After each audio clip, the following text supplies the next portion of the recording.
Abrimos nuestras Biblias en la segunda carta del Pablo a los Corintios, segunda a los Corintios, capítulo 8, en donde hemos estado hablando algunos textos para predicar en este segmento de nuestra serie sobre la iglesia, una serie práctica.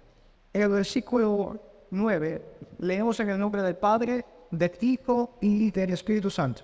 Porque ya conocéis la gracia de nuestro Señor Jesucristo, que por amor a vosotros se hizo pobre siendo rico, para que vosotros con su pobreza fueseis enriquecidos.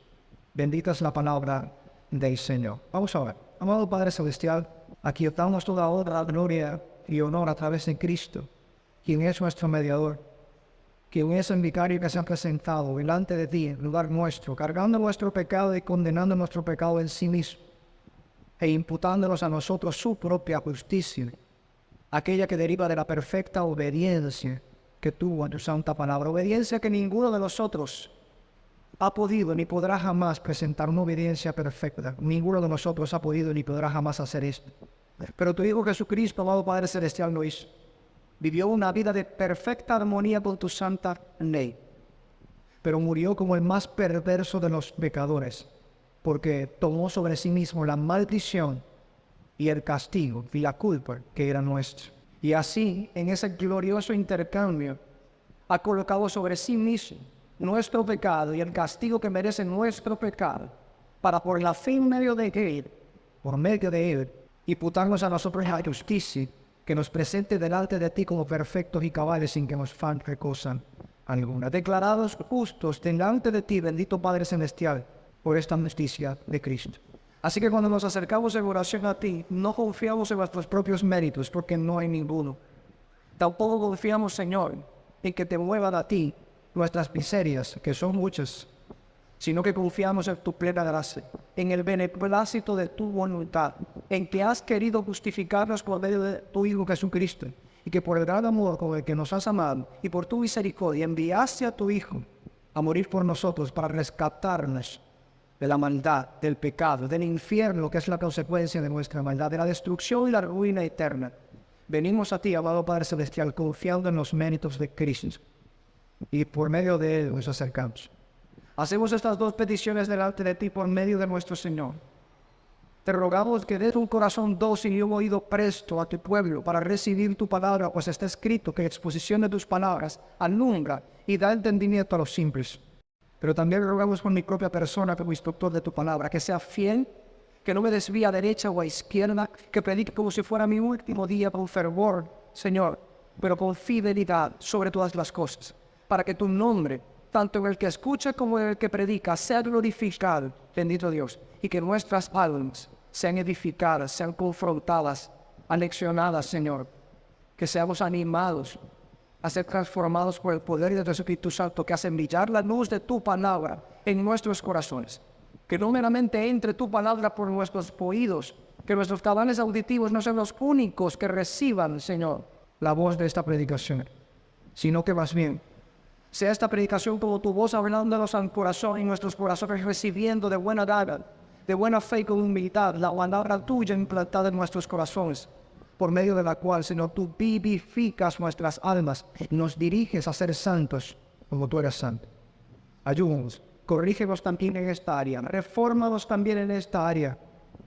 Clamamos a ti, porque todas estas cosas, tanto para escuchar tu palabra, amarla y obedecerla, como para predicarla y exponerla con fidelidad, en ambas se necesita, Señor, tu asistencia. Rogamos por agencia sobrenatural y de ti, tu Espíritu de Dios. Guíame, pulque mi predicación, para que penetre en los corazones de las personas y haga aquello que un ser humano mortal no puede hacer, transformar las vidas para tu honra y gloria. En Cristo Jesús, amado Padre Celestial, te rogamos estas cosas, agradecidos de que tú nos permitas escuchar tu palabra. Amén. En nuestra serie práctica sobre la iglesia, hemos entrado al segmento para hablar sobre las ofrendas y varios otros temas más que también de alguna manera se desprenden o están indirecta o directamente relacionados con el tema, por supuesto, del dinero en la iglesia. Y en este contexto, después de haber hablado acerca de cómo es prioritario el cambio en el corazón de las personas para poder actuar en generosidad, en diligencia, en abundancia por las necesidades de nuestros hermanos. En este contexto, hemos llegado, en los pasajes que estamos tomando puntuales para hablar sobre esto, 2 Corintios capítulo 8, al versículo 9. Habíamos dicho la semana pasada precisamente que el día de hoy íbamos a ver cómo este tema tiene mucho que ver con respecto al Evangelio de Dios, a la gracia de Dios. A veces no solemos nosotros precisamente tomar esto en consideración. De hecho, a manera introductoria, 2 puntos a saber. Lo primero, a manera introductoria, nuestra poca o nula asociación que tenemos en nuestra mente del Evangelio del Señor con las ofrendas. Seamos sinceros en esto. ¿Realmente nosotros cuando vamos a ofrendar pensamos en el Evangelio de la gracia del Señor? ¿Será que cuando nosotros tenemos la oportunidad de presentar nuestras ofrendas al Señor estamos pensando en lo medular del Evangelio? ¿En que Dios entregó a su Hijo por nosotros? ¿En que Él efectuó gracia para alcanzarnos? ¿De que Él tuvo amor hacia seres indignos de ese amor? Por lo general nosotros no pensamos en estas realidades bíblicas que hoy vamos a estar considerando al momento de nosotros extender nuestra mano para dar a las necesidades de las demás personas. Y lo segundo, a manera de introducción también, es que lo que está comprendido bíblicamente en la mera médula del Evangelio, también lo está en el ofrendar. Y este pasaje es una de las más claras evidencias de esto. No es el único, por supuesto. Y como he dicho a lo largo de toda esta serie, yo no pretendo ser exhaustivo en ello, pero pretendo ser claro, pretendo ser firmemente claro en lo que la palabra del Señor expone de manera cruda, clara, sencilla, incluso hasta simple. Y no voy yo simplona, obviamente, ¿no? Así que todo lo que está bíblicamente contenido en la mera médula del Evangelio también lo está en el acto genuino y sincero de ofrendar. Y esto lo veremos a través de este pasaje. Entonces, ahora sí, vamos al pasaje que nos ocupa el día de hoy. El apóstol Pablo, después de haber hablado precisamente sobre el ejemplo que otorgan las iglesias de Macedonia, que sirva como una especie de base para los corintios en el tema del dar, pasa inmediatamente a exhortarles con ciertas alabanzas, diciendo: ustedes han sido dotados por la gracia de Dios de múltiples dones y han abundado en esos dones de la gracia de Dios. Procuren también abundar ahora en este don de la gracia de Dios que es el ofrendar, dice el apóstol Pablo. E inmediatamente a ello entonces, dice en el versículo 9, porque ya conocéis la gracia de nuestro Señor Jesucristo. Y aquí nos detenemos un momento. Vamos a hacer el primer paréntesis para explicar un poco esta primera sentencia. Voy, como casi siempre, a resumir y digamos, exponer más propiamente en 3 puntos este texto. El primer punto entonces se detendría en esta frase: porque ya conocéis la gracia de nuestro Señor Jesucristo. Lo primero a notar es que él en este texto va a comenzar a hablar sobre la médula del Evangelio. Tenga en consideración que el apóstol Pablo desde el versículo 1 está hablando del tema de las ofrendas. Pero en el versículo 9 comienza a hablar acerca de la médula del Evangelio.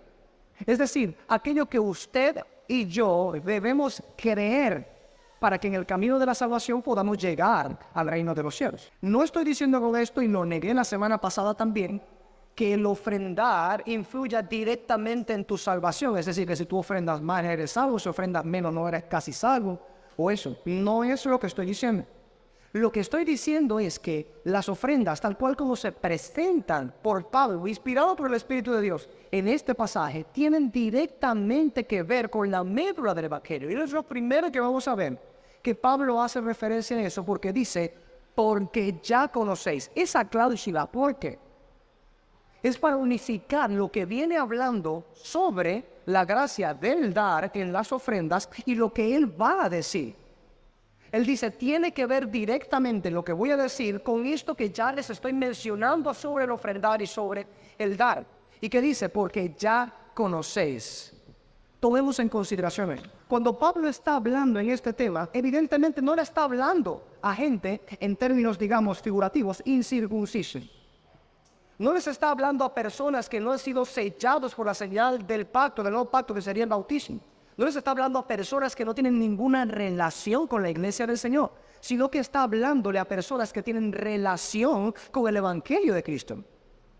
Ustedes ya conocéis la gracia de Jesucristo. Les estoy hablando a ustedes porque han participado de esa gracia. Es a eso a lo que refiere el apóstol Pablo en este primer punto, lo que sería el 1.1. Esta iglesia ha conocido, ha participado de la gracia del Señor. No le es ajena a esta iglesia la gracia salvífica del Señor.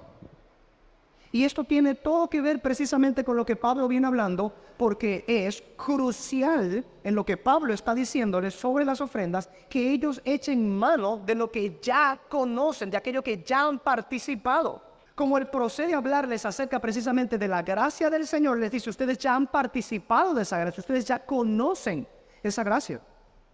Lo que Pablo en otras palabras está diciendo en esa primera mitad de esta primera sentencia es, ustedes no son extraños a la gracia del Señor. Ustedes no son ajenos a la gracia del Señor. Y no solamente han participado de la gracia del Señor como alguien que participa sin tener idea que ha participado de algo que no es bueno.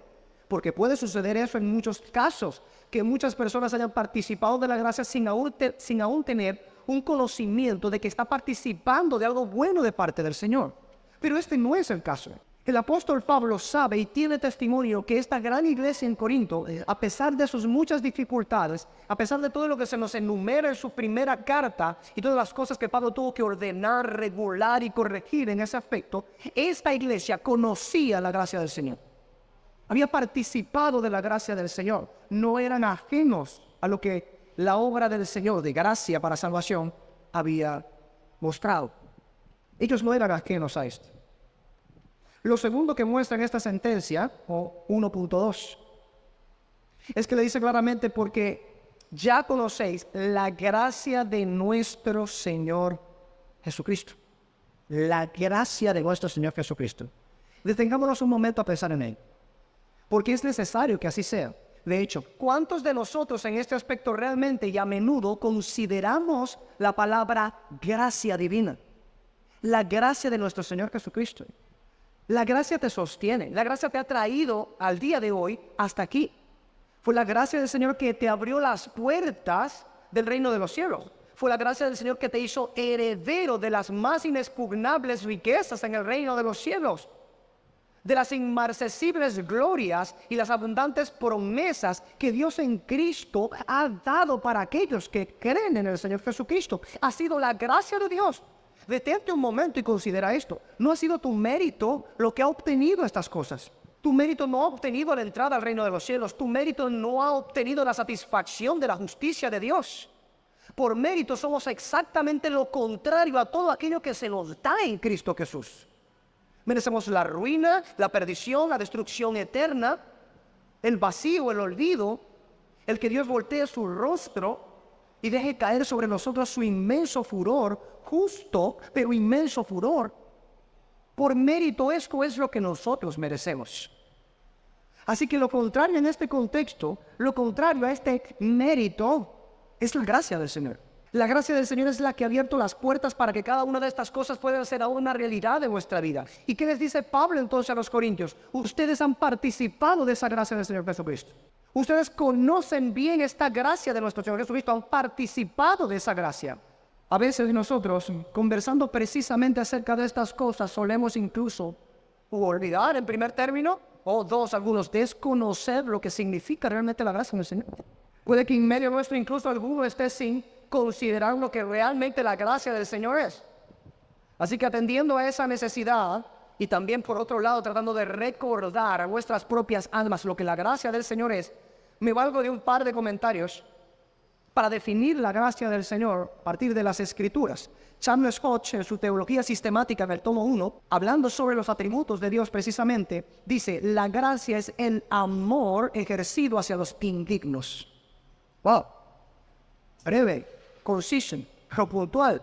Habla de la mera médula de la definición de la gracia. Es amor aplicado a los indignos. ¿Por qué precisamente? Porque uno pudiera hablar de amor en el sentido de deleite. En el sentido de que el objeto que recibe nuestro amor reposa también nuestro deleite sobre el objeto de nuestro amor, ¿cierto? Como cuando nos casamos, esposa o esposo, o amamos a nuestros hijos, reposa en ellos el objeto también en ese contexto de nuestro deleite. Le miramos, es nuestro hijo, le amamos. Le miramos, es nuestra esposa, le amamos. Son nuestros padres, le amamos. Son nuestros amigos, le amamos. Reposa la razón de ese deleite personal en aquello que es objeto de nuestro amor. Y no dudo que en el amor de Dios también pueda haber esta clase, aunque no es exacta y directamente aplicado a nosotros en este contexto. No. Lo sería más bien en este caso del padre a Cristo, por ejemplo, del padre al hijo, que la razón o el objeto de su deleite está en el hijo. Ahora, ¿cuál es el punto de la gracia? Que es amor aplicado a los indignos, que no son dignos de recibir tal cosa. Que el deleite no está precisamente porque la razón del objeto de ese amor está en la persona que recibe ese amor. No pasa así con nosotros. Eso es gracia. Que ese amor llega a arroparnos el corazón, indica que no somos nosotros dignos de tal cosa. Ese amor es de pura gracia. Aquí pudiéramos decir claramente lo que el profeta Oseas dice: los amaré de pura gracia, o lo que Dios dice por medio del profeta Oseas, perdón. Los amaré de pura gracia porque mi ira se apartó de mí. Hay razones para pensar clara y objetivamente de que ninguno de nosotros, ninguno en este planeta Tierra es digno de recibir el amor de Dios. Este pensamiento humanista, egocentrista, desubicado, antibíblico y diabólico por demás, que pone al hombre como el centro de la existencia y que hace a Dios rondar alrededor del hombre como diciendo: me muero por ti. Y no es que esto en algún sentido no sea verdad, porque finalmente Cristo murió por nosotros. Lo que quiero decir es que no lo hace por el mero deleite de nosotros, porque la condición en la que nosotros estamos no produce ningún deleite a Dios. Estamos muertos en delitos y pecados. Es la conducta, el proceder y la condición natural del alma humana sin Cristo. Y cuando está en Cristo y podemos encontrar el deleite de Dios por nosotros, es en Cristo y no por causa de nosotros propiamente. Ese es el punto. Esto es gracia, amor aplicado a los indignos, a aquellos que no merecen ser amados de la manera en que Dios les ama. Me permito utilizar otra definición. En su dogmática reformada, en la pregunta 96, el doctor Gerardus Voss dice: la gracia, en un sentido más estricto, es el favor hacia los pecadores. Esto es, un favor tan grande que incluso supera los obstáculos del pecado y de la justicia. ¿Cierto que no solemos recordar estas cosas cuando mencionamos la palabra evangelio? Y a veces ni cerca de recordarlo cuando la palabra gracia es tomada de nuestros labios. Aún más lejos está de nosotros cuando hablamos del tema de las ofrendas, mencionar gracia de Dios hacia nosotros en estos términos en los que estamos hablando. Pero Pablo lo está haciendo aquí en la palabra. Ya ustedes conocéis la gracia del Señor Jesucristo, han participado de la gracia del Señor Jesucristo. ¿Qué les está diciendo Pablo aquí? Echen mano del conocimiento que ya tienen. Recuerden lo que ha sucedido con sus propias almas. Han sido alcanzados por la gracia benevolente de Dios. Esta gracia está dirigida a los indignos, a los pecadores, a los enemigos. Es un amor aplicado a aquellos que no merecen, no son dignos, no tienen ningún mérito para recibir tal amor. Por eso dice Gerardus en este contexto: supera los obstáculos del pecado y de la justicia. No consideramos estas cosas cuando estamos hablando de las ofrendas. A veces ni siquiera las consideramos cuando estamos recordando precisa y explícitamente el tema de la gracia de Dios. En nuestras conversaciones no es común hablar de estas cosas, ¿verdad?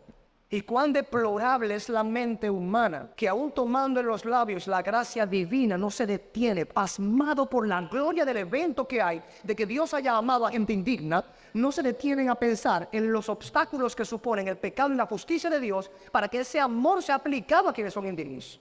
Obstáculos, el pecado. Dice el profeta Habacuc: Dios es muy limpio de ojos para contemplar con agrado el mal. ¿Cuánto más una máquina de hacer pecado como somos nosotros? Como dice el profeta Isaías, que somos arrastrados como el viento arrastra una hoja seca, así somos arrastrados por nuestros pecados. Como dice el libro de Job, que bebemos como quien bebe el agua, el pecado, con esa facilidad. Y Dios es muy limpio y muy puro de ojos para contemplar con agrado el mal.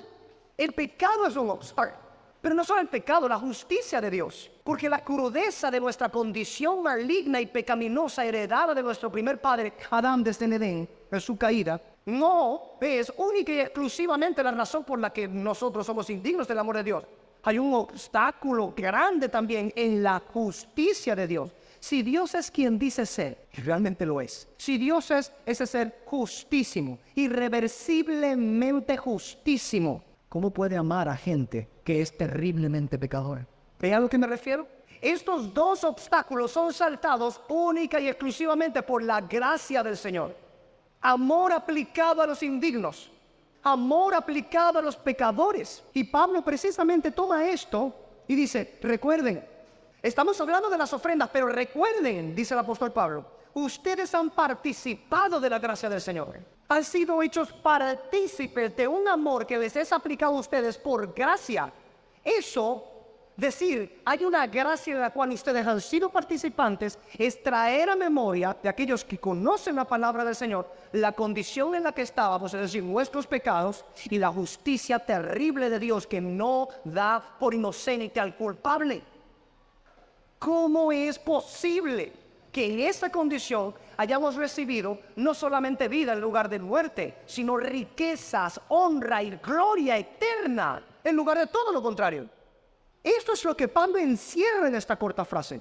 Han participado de la gracia del Señor. Recuerden lo que eso implica. En segundo lugar, Pablo dice, porque ya conocéis la gracia de nuestro Señor Jesucristo, que por amor a vosotros se hizo pobre siendo rico. Aquí me detengo a hacer una segunda aseveración. Dice que por amor a vosotros. Uno no puede pensar en este contexto de la gracia sin el resultado del amor de Dios por nosotros. Es imposible. Como hemos dicho en la primera definición, gracia es amor aplicado a los indignos. No es posible hablar en el contexto de nuestra relación con Dios, en la gracia, sin pensar en el amor. Y no podemos pensar en el amor de Dios sino en términos de la gracia divina. Porque, como hemos dicho, Dios no se deleita en nosotros por amor, en el objeto de nosotros como objeto, nosotros de su amor por causa de que nosotros seamos dignos de tal cosa.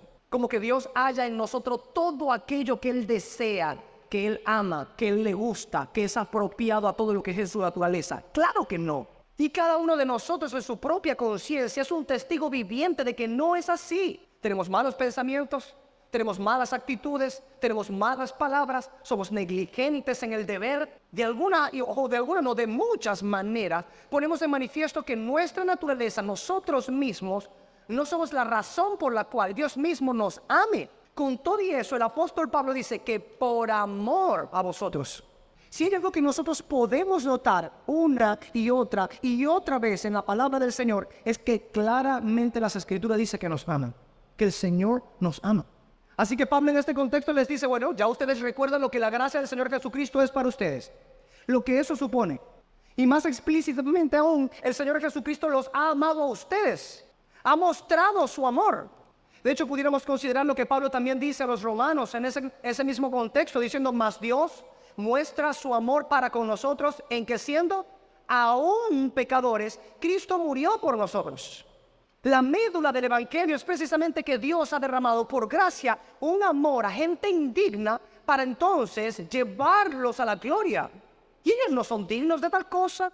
Ellos no tienen ningún mérito en esta operación. De hecho, no pueden hacer nada más que contribuir con el pecado que hizo necesario, más bien, que fuesen expiados matando a Cristo, sacrificando a Cristo en nuestro lugar, dando la muerte que nosotros merecíamos a aquel que tomó el lugar de vicario. Este es el punto. Cuando Pablo entonces habla con respecto a esto, está hablando acerca del amor que va hacia aquellos que no merecen ninguna forma de amor. ¿Ese es usted? No solamente los corintios, usted, yo. No somos dignos del amor de Dios. Aún así, Dios nos amó. No somos dignos del amor del Señor Jesucristo y aún así Él ha dado su amor a nosotros. Dice Pablo, por amor a vosotros. Hay una relación allí. Hay incluso sentimiento allí. De hecho, a manera de paréntesis dentro de este paréntesis, o llámale pochete dentro del paréntesis, es igual. No coincide en este contexto con parte de la teología escolástica, más filosófica que escrituralista, que despoja a Dios de los sentimientos, que hacen de Dios un mero ser racional frío, en donde la idea de amor es solamente una aplicación de un bien hacia una persona donde no hay calidez del sentimiento. Concuerdo que Dios no tiene los sentimientos como nosotros, que son pecaminosos, porque a nosotros ha venido el pecado y la maldad, y en nuestra naturaleza pecaminosa todo queda manchado por la mancha del pecado. Eso incluye nuestros sentimientos. A veces podemos sentirnos bien por cosas que no están bien. Y a veces podemos sentirnos mal por cosas que están bien. Nuestros sentimientos están manchados del pecado. No podemos confiarnos de nuestros propios sentimientos. Pero Dios no es así. Sus sentimientos son completamente santos, congruentes con el resto de su ser, de su esencia, de su naturaleza, de su ontología. Entonces, el punto de ello, y cerrando aquí ya este comentario para continuar con esta sentencia, nuestro Señor tiene sentimientos de amor para nosotros. Las Escrituras son sumamente claras con respecto a esto.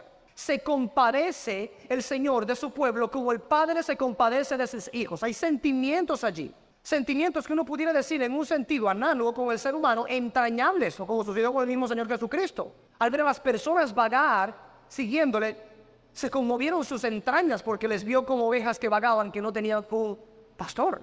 Ese contexto evidentemente está en Dios. Los sentimientos de Dios no son como los sentimientos del hombre, son santos, son puros, son sin mácula. Cerrado ese punto, el apóstol Pablo dice, por amor a vosotros, hay sentimientos en Dios que ha derramado con su amor hacia nosotros. Esa complacencia no puede venir por causa de que tú seas bonito. Si lo eres, gloria al Señor por esa gracia. También recibiste esa belleza de gracia del Señor.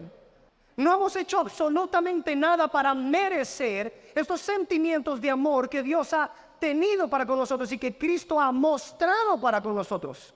Nuevamente Gerardo de su voz, en su dogmática reformada, pero en la pregunta 90, hablando acerca de esto, dice, el amor por su parte hace referencia, escuchen bien esto, a la disposición del beneplácito de Dios hacia lo que está fuera de él.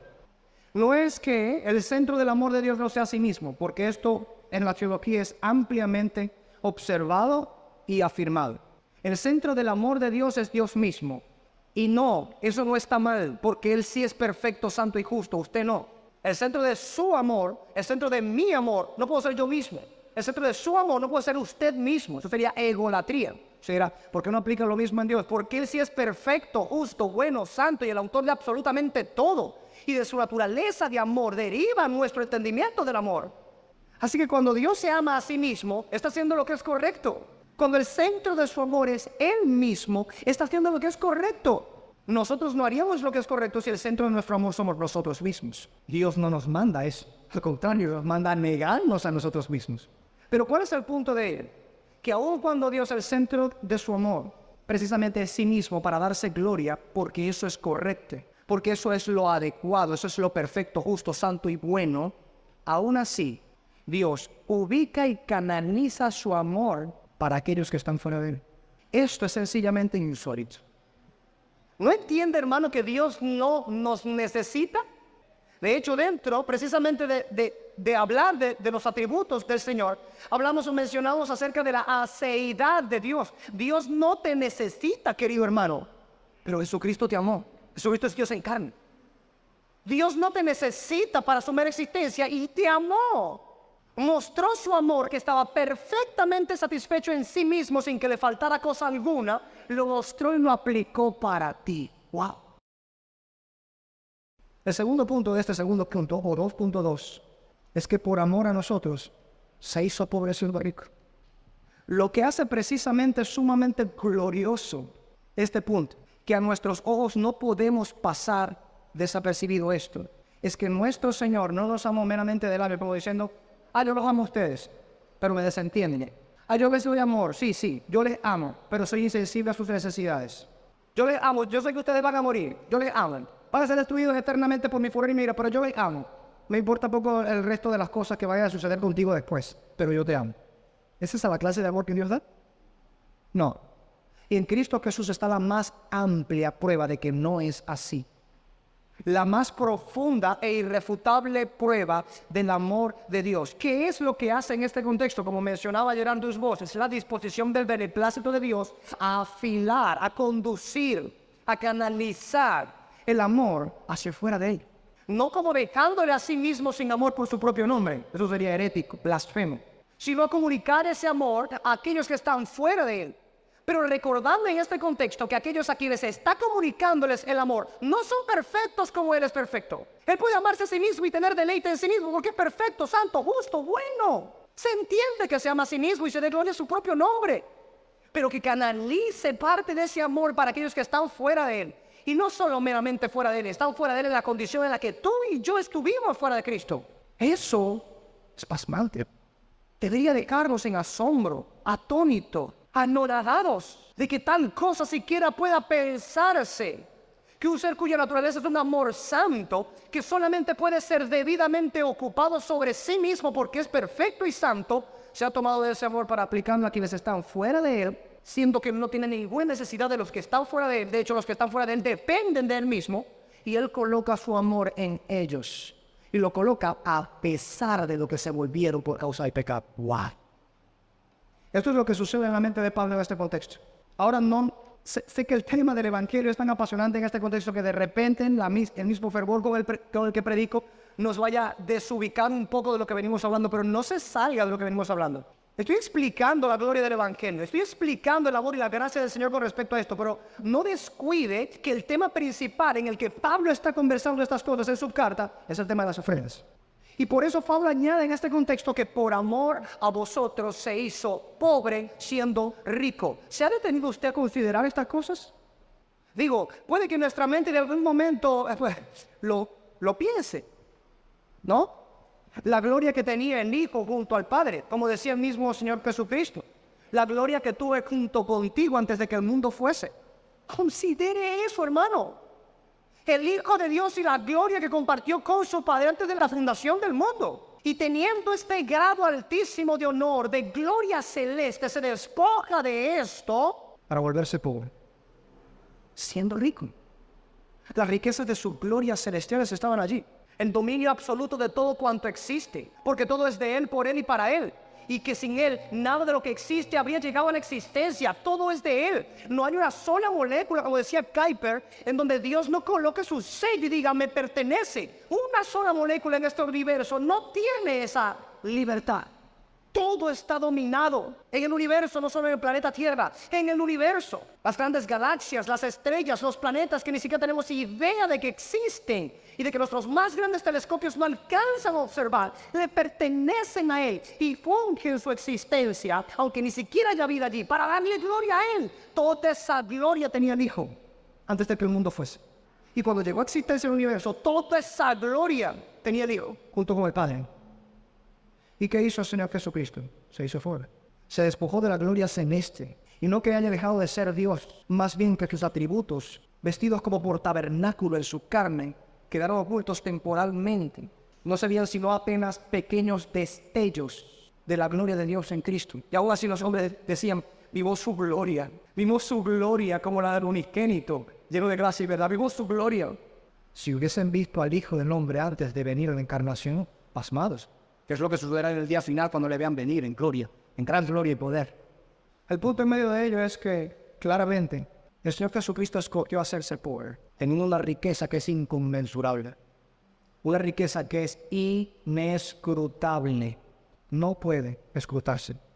Pablo a los Filipenses en el capítulo 2, en los versículos 5 al 8 dice, haya pues en vosotros este sentir que hubo también en Cristo Jesús. Ya lo vemos ya, este sentir es amor, el cual, siendo en forma de Dios, no estimó el ser igual a Dios como cosa a que aferrarse, sino que se despojó de sí mismo, tomando forma de siervo, hecho semejante a los hombres. Y estando en la condición de hombre, se humilló a sí mismo, haciéndose obediente hasta la muerte. Y muerte de cruz.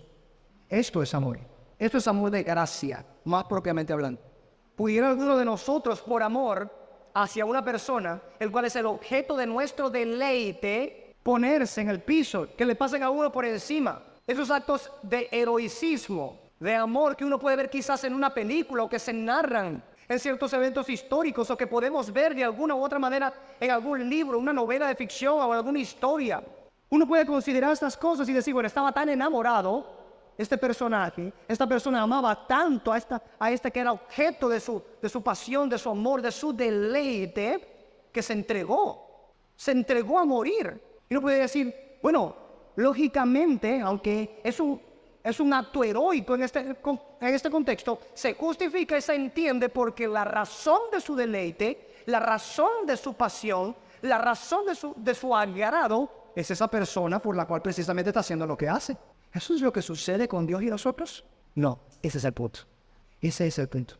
Que si Dios nos mira a nosotros en nuestro estado natural caído, no hay en nosotros ni una sola cosa que realmente, finalmente, pueda agradar perfectamente a Dios. Ninguna carne se va a justificar delante del Señor. Dentro del género humano, en su condición natural del alma humana, nadie busca a Dios. Lo dice el Salmo y lo repite el apóstol Pablo en Romanos capítulo 3. Nuestra condición natural es, como dice Pablo a los Efesios en el capítulo 2, por naturaleza hijos de ira. Lo sabemos. No lo consideramos lo suficiente, pero lo sabemos. Obedeciendo a los pensamientos, a los sentimientos, a la carne, siendo guiados por el príncipe de la potestad del aire, por Satanás. Esa es la condición natural del género humano. ¿Y qué hace Dios? Lejos de, conforme a su justicia, borrar todo el universo. ¿Y por qué no? Empezar de ser uno perfecto y bueno. Lejos de hacer eso, aplica su amor a los indignos. ¿Y de qué manera? ¡Wow! Dice el apóstol Pablo a los Filipenses en el capítulo 2, siendo en forma de Dios, igual a Dios, no tomó esto como algo a lo cual aferrarse. No se aferró a la riqueza de su gloria celestial, sino que se despojó de ella. Hermanos, consideremos cuánto es el despojo de que sencillamente el Hijo de Dios, que por naturaleza es uno con el Padre, es decir, la plenitud de la deidad, como dice Pablo a los Colosenses, está en Cristo. La plenitud de la deidad corporalmente habita en Él. ¡Wow! ¿Qué hace Él? Se viste de carne como tabernáculo. Vino a tabernaculizar entre el pueblo. Tomó carne sobre sí mismo. Opacó la gloria de sus atributos colocando carne encima. Y se hizo como uno de nosotros, como usted, como yo. Eso de por sí ya es una humillación. Pero Pablo dice a los Filipenses, no solamente se hizo como uno de nosotros tomando forma de siervo, sino que hecho semejante a los hombres y estando en esa forma, en esa condición, se humilló aún más, sirviendo a los hombres pecadores contra él. Y sirviendo a los hombres, haciéndose siervo en ello, se humilló aún más. Lo hizo hasta recibir la muerte. ¿Qué es la muerte según la Escritura? ¿La paga de qué? Y estamos hablando de alguien que era inmaculado hasta en lo que pensaba. No estamos hablando de usted, de mí, con los vestigios del viejo hombre a mí, con malos pensamientos, malas respuestas, malas palabras, malos actos. No. Estamos hablando de Jesús el Cristo, en quien nunca hubo engaño en su boca, perfecto, cabal, santo, puro y sin mancha. Se hizo carne en la condición de hombre, se humilló a sí mismo para servir. Y estando en la condición de humillación doble, llamémosle así, se humilló aún más, llegando hasta la muerte. Y dice el apóstol Pablo, no cualquier muerte en este aspecto. Dice, y muerte de cruz. ¿Sabes lo que significa? Ustedes saben, al menos aquí, la audiencia preliminar de esta carta, la audiencia primaria de esta carta. Ustedes saben muy bien lo que significa la muerte por cruz. No meramente murió como de viejo, como diciendo, gocé una buena vida. Murió una muerte de cruz. Una muerte que según las mismas escrituras era muerte de maldición. Maldito todo aquel que es colgado en un madero. Y Cristo fue colgado en un madero. Como dice Pablo a los Gálatas en el capítulo 3. Él se hizo maldición por nosotros. Todo esto que hemos dicho, ¿por qué ocurrió? Por amor. Pablo dice, se hizo pobre por amor, siendo rico. Todas las riquezas del cielo eran suyas. La gloria celeste, la adoración de los ángeles, arcángeles, querubines, serafines, de todas las huestes celestiales. Toda esa adoración legítimamente atribuida a Él, tanto como al Padre o al Espíritu Santo. Toda esta gloria celeste, toda esta recepción de adoración y alabanza, el dominio sobre todo lo creado, visible o invisible, tronos, potestades, principados, todo siendo de Él, siendo rico, se hizo pobre por amor. Porque amó. Ve allí, querido hermano o hermana, ve allí el significado real del amor. Se hizo pobre, siendo rico, por amor. En Lucas capítulo 9, 58, la Escritura nos dice que Jesús le respondió a uno que le dijo, te seguiré a donde vayas, a donde sea que vayas, yo te voy a seguir. Sí. Nuestro Señor Jesucristo le responde en Lucas 9, 58, y te digo Jesús, las zorras tienen guaridas, y las aves de los cielos tienen nidos, mas el Hijo del Hombre no tiene donde recostar la cabeza. No que no habían casas a donde llegar. Eso es evidente por el resto de los pasajes de los evangelios. No es que no tenía absolutamente nada, de tal punto que, por ejemplo, no pudiera comer, porque es evidente que comían, porque algunas personas ayudaban en su ministerio. mujeres más que todos, dice la Escritura, aportaban para el ministerio de nuestro Señor Jesucristo. ¿Cuál es el punto en medio de todo esto? Es verdad, cuando Pablo dice que Él se hizo pobre siendo rico.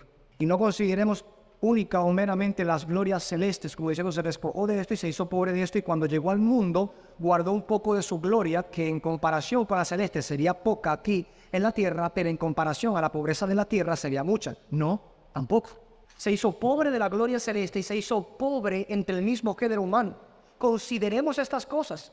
Nació de un vientre materno y ¿sabe qué presentaron? El día de su presentación en el templo, ¿sabe qué presentaron sus padres por el niño Jesús? No fue un cordero, fue un par de tórtolas. El Evangelio no nos dice más nada acerca de ello, pero cualquiera que haya leído la ley de Dios sabe la condición en la que estaba esta familia para presentar 2 tórtolas.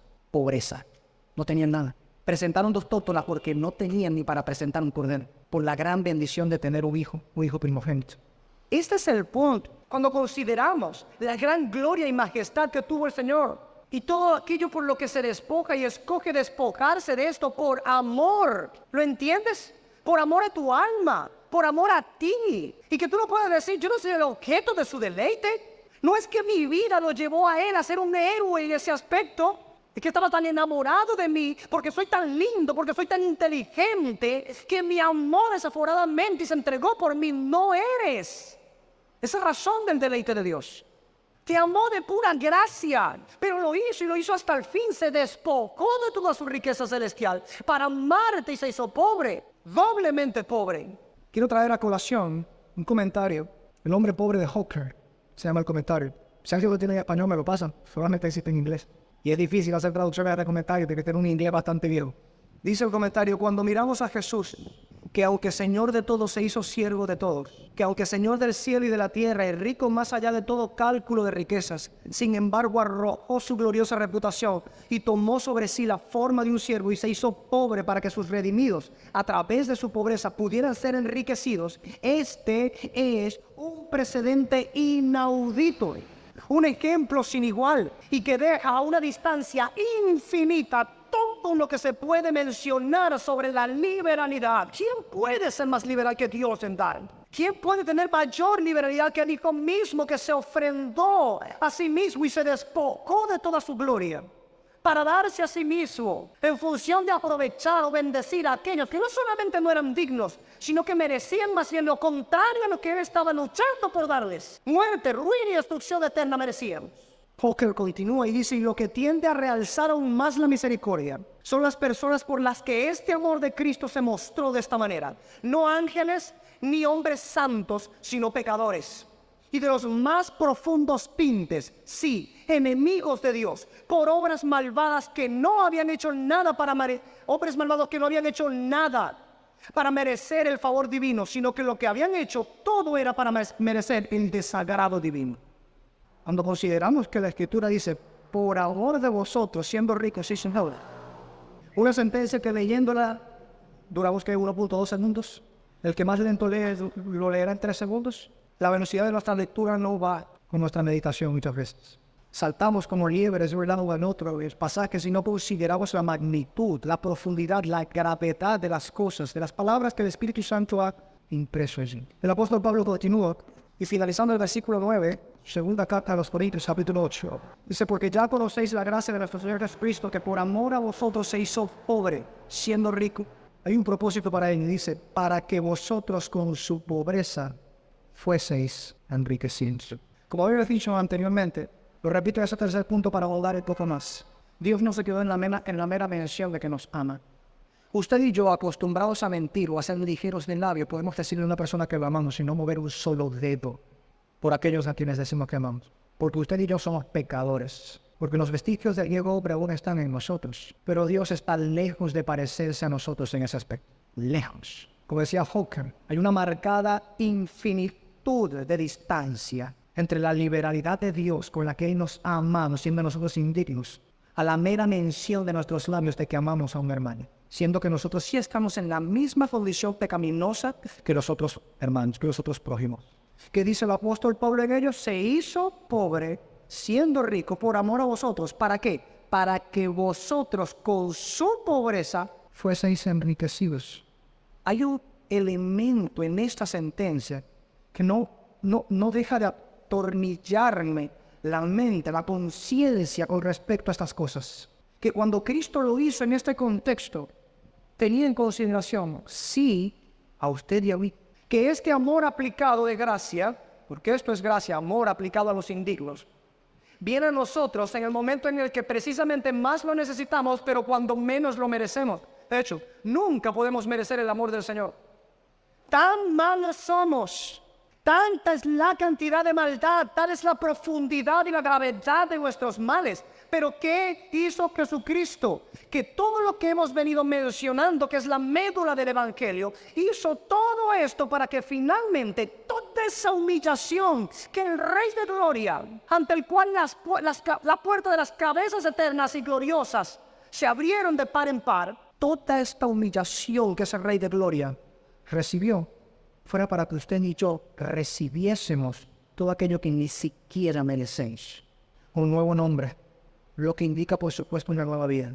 Moradas celestes, participar del pueblo escogido llamado porción de Jehová y niña de sus ojos. Inmarcesibles, es decir, cosas que no pueden marchitarse, inmarcesibles promesas, no se marchitarán jamás.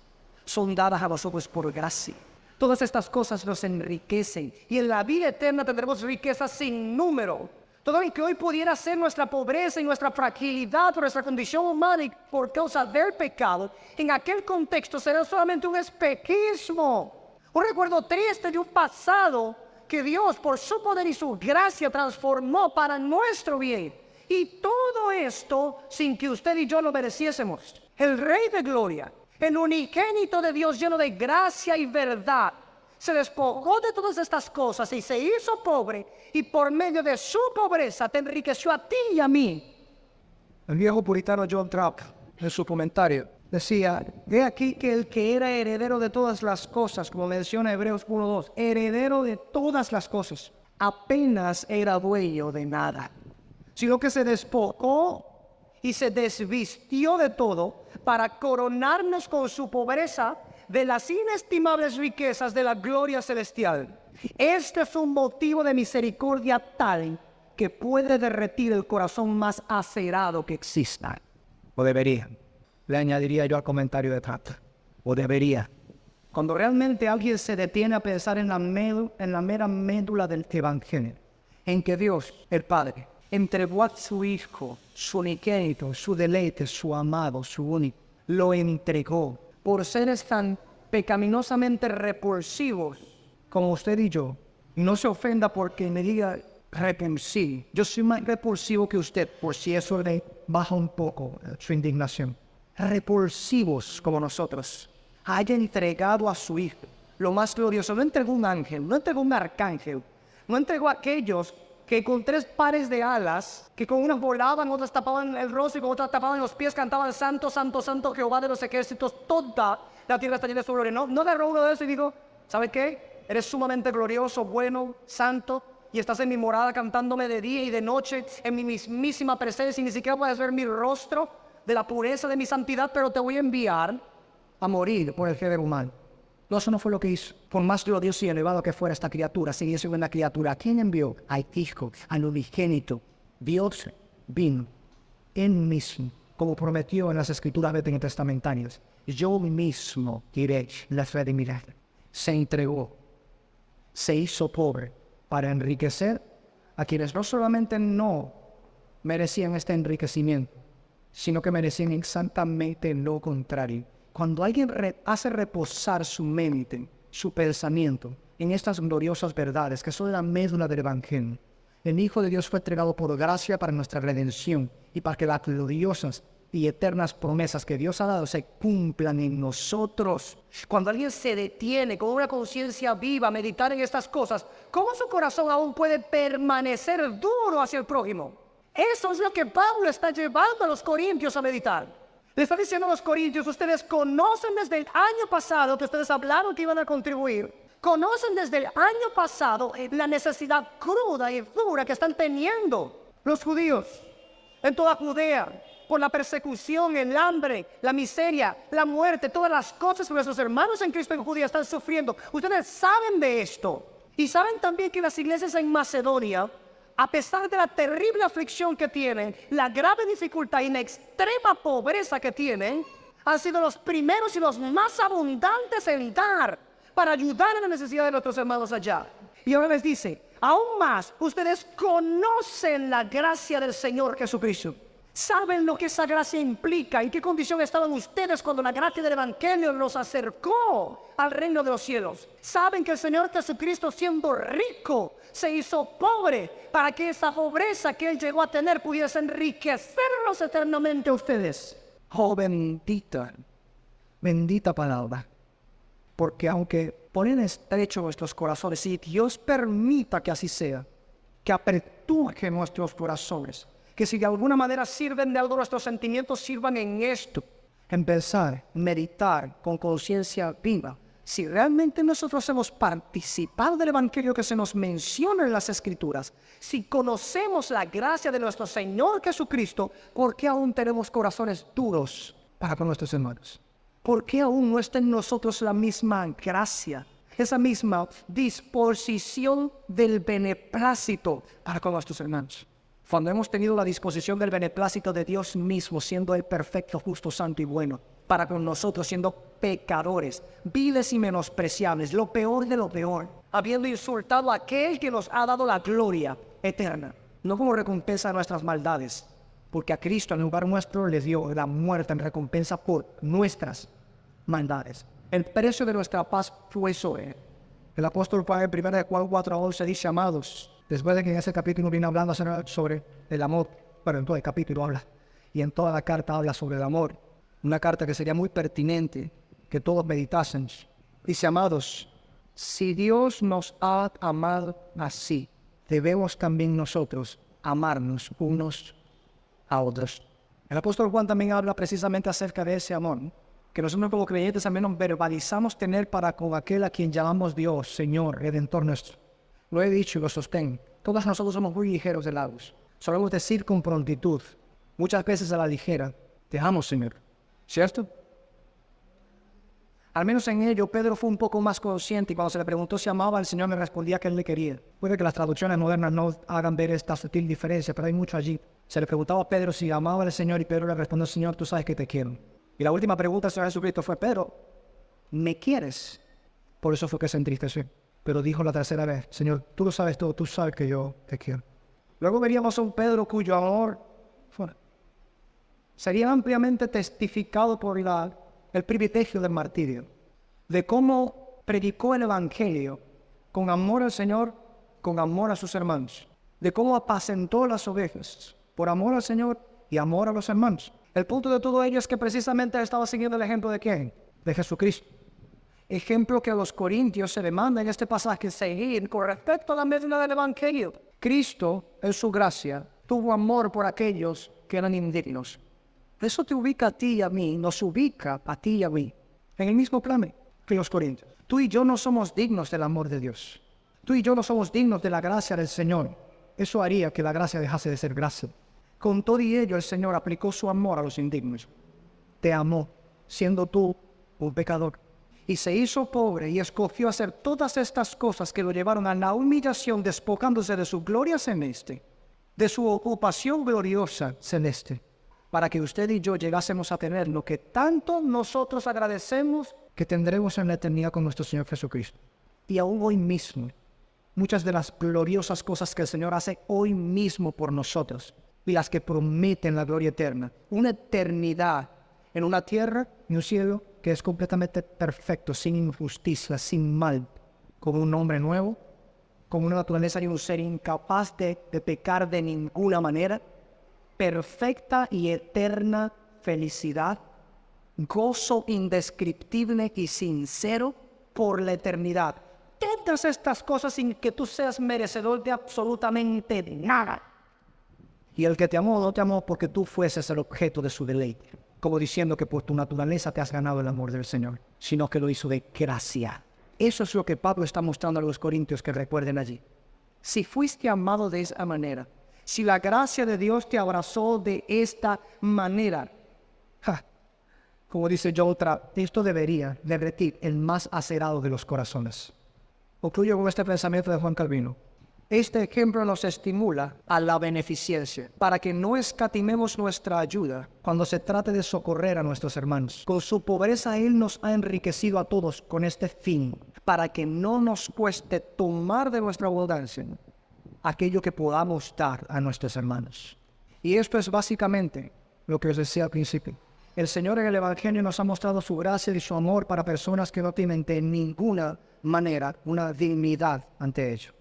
Todo un verdadero creyente que medita en la gracia y el amor del Señor debería meditar en estas cosas también cuando se le propone ofrendar. Porque lo que está en la mera médula del Evangelio, gracia y amor incluso por los indignos, es lo que está también en la médula del ofrendar. Al fin y al cabo, Dios nos ofrendó a su propio Hijo para que todos nosotros fuésemos enriquecidos, siendo el perfecto y nosotros pecadores contra Él, criminales contra Él. Que el Señor nos ayuda a entender esto y llevarlo a la práctica, a meditar en las implicaciones del Evangelio que confesamos o profesamos creer cuando lo llevemos al área del dar con generosidad, con disposición, con abundancia, con gracia y con amor. Puestos de pie, vamos a orar.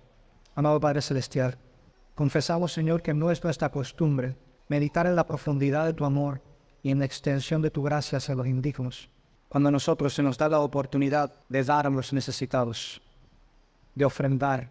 No presentamos a nuestra mente estas mismas cosas que Pablo trae ante los pozos de los Corintios, cuando tenemos la oportunidad de considerar el dar para aquellos propósitos que tú mismo has establecido, que demos de aquello que tú mismo nos has dado a nosotros como mayordomos.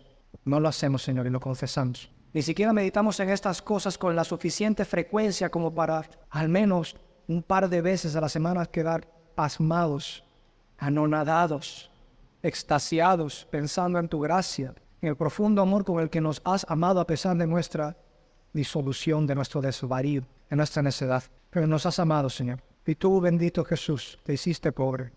Te despojaste de todo, mi buen Señor. Siendo el heredero legítimo, te despojaste de todo. Ninguna necesidad había en ti. Y tu abundancia de gloria celeste la pusiste a un lado y te desvestiste de ello temporalmente para llegar a enriquecernos a nosotros. Señor, danos el ser igual a ti. Haznos semejantes a ti en este aspecto. Haznos aprender la verdadera generosidad, la que nace de la gracia y el amor, para que no nos detenga ni siquiera el mero hecho de que alguien sea indigno de recibir nuestro amor, sino que aprendamos a amar como tú nos has amado y a tener gracia y compasión como tú la has tenido con nosotros. Abre nuestros corazones y enséñanos, Dios de toda gracia y amor, a dar generosamente como tú, oh buen Padre, nos has dado a tu Hijo, como una ofrenda graciosa, llena de amor, abundante, que nos ha enriquecido desde ahora y para siempre. Ayúdanos, Señor, a emular a tu Hijo Jesucristo y enséñanos a ofrendar pensando en la médula de tu Evangelio, en tu gracia y amor. En el nombre de Cristo Jesús te rogamos estas cosas. Amén.